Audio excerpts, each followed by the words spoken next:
des rapports conflictuels. Avant d'égayer le samedi soir des téléspectateurs de France 2 aux côtés de Léa Salamé. À travers quelle époque, Christophe de Chavannes a longtemps côtoyé les plateaux de tournage de TF1. Une collaboration parfois douloureuse, comme il l'a confié dans les pages de Sans Transition. Flammarion, son autobiographie disponible en librairie dès le 24 janvier prochain, mais aussi dans une interview accordée aux Parisiens ce dimanche 21 janvier. Auprès de nos confrères, l'animateur a ainsi accepté de revenir sur sa relation complexe avec Patrick Lelay, qui a dirigé le groupe TF1 de 1988 à 2008, c'était parfois très dur.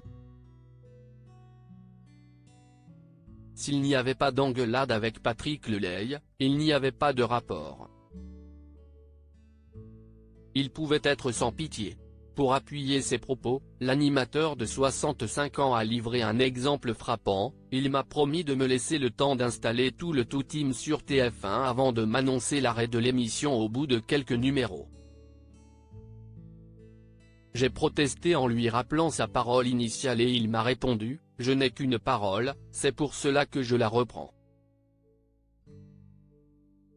Il faut être burné pour dire ça, quand même. » Dans son ouvrage, l'ancien animateur de La Roue de la Fortune a également raconté avoir failli en venir aux mains avec son ancien patron. Des faits qu'il a affirmés une nouvelle fois au quotidien, tout en assurant cependant être un homme tout à fait calme qu'en respect il y a, moi, je parle chinois aux Chinois.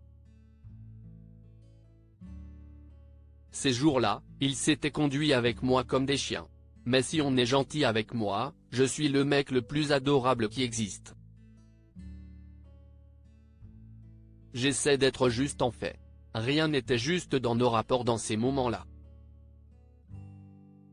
Supérieur à Christophe de Chavannes. Qui sont les femmes de sa vieille Étienne Moujotte pointée du doigt par Christophe de Chavannes? Patrick Lelay n'est pas le seul visage emblématique de TF1 ayant laissé un douloureux souvenir à Christophe de Chavannes.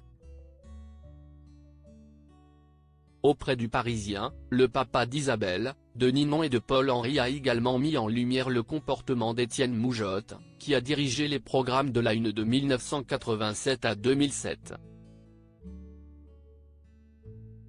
Humainement, Christophe de Chavannes a ainsi décrit son ancien collaborateur comme étant un caillou, un silex même, et s'est rappelé les paroles très dures qu'il avait tenues à son égard, quand il m'a dit « le public ne veut plus de toi », c'était violent.